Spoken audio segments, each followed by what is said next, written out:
বিরিয়ানিটা রেডি হয়ে গেছে, এবার আমি সার্ভ করব। ভালো করে মিক্স করে নেব। ডিমগুলো আলাদা রেখেছি, কারণ কেউ যদি না খায়।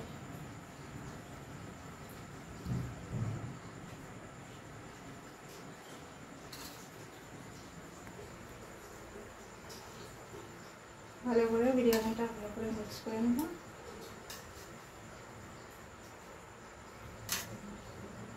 এবার আমি সার্ভ করব।